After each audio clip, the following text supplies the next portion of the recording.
What trends do you think will emerge in 2021 to kind of keep and maintain those audiences? Is it going to be these subscription models? Is it going to be the consolidation of these subscription models? We've seen Microsoft snapping up EA Play. There could be the rumor mill is running wild that there might be more new services being added to Xbox.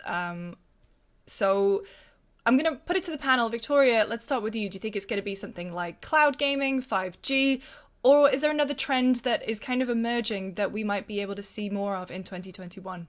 Honestly, I think it's a mix. So, one of the parts is that what I hope for 2021 is just the redefinition of what being a gamer means. Because I think for so long that games have felt like this fringe in popular media, and news outlets still kind of talk about it like it's this outside thing, that like, oh my gosh, what a surprise that games are popular, when so many people are playing games. Whether you're playing on your phone or you're playing on the PS5, that still counts as you're playing a game. And the fact is, it's just that people think you have to be this like hardcore gamer. You have to have all the consoles in order to be considered this gamer. That I hope that what 2020 has shown everyone is that the more people you have kind of playing your games and having fun and connecting over them is just a plus for everyone. So I think one is just going to be a mindset change, or I hope there's a mindset change. And I guess what's next, I feel like more subscription services will become a little bit more popular. I'm totally coming at this from like I don't have data on this right now, but more so that I from the ways that like we've seen Netflix and Spotify become a thing, and I'm a little bit nervous about it. Honestly, it's like I feel like a subscription service is slowly coming, and I'm excited for it. I fear it. It's a mix of feelings for sure. I'm really glad you said about the redefinition of gamer, because I think it's always been the gamers who've been yelling, "We're bigger than movies and TV and everything." And I really hope that 2020 has shown people that, we're definitely here to stay. So thank you very much for saying that. I'm very glad. Greg, same question. What kind of trends do you think will be emerging over the next few months? It's fascinating. I think everything's in the mix from what we've talked about. I don't think it's going to be cloud gaming 5G. I think that if you would have asked me this last year in 2020, I would have been right there. I would have been like, Stadia is going to come on strong. xCloud is going to come out of beta.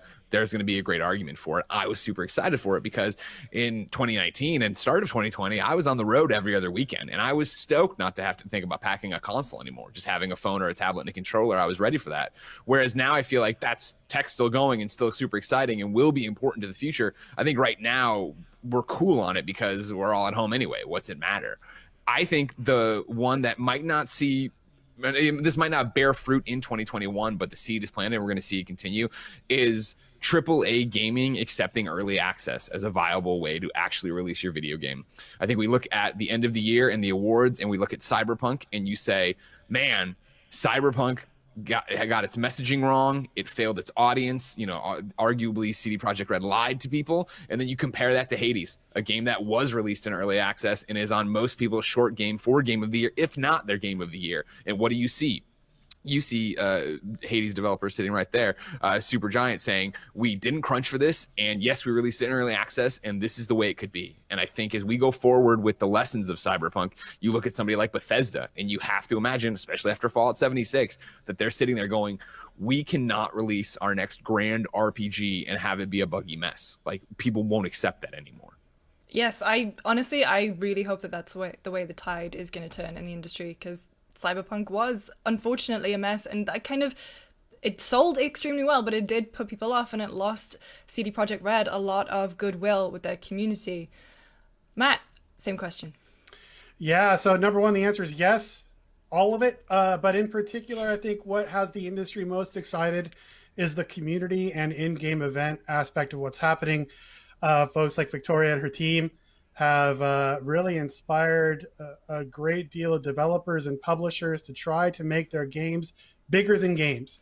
It's about them becoming social hubs.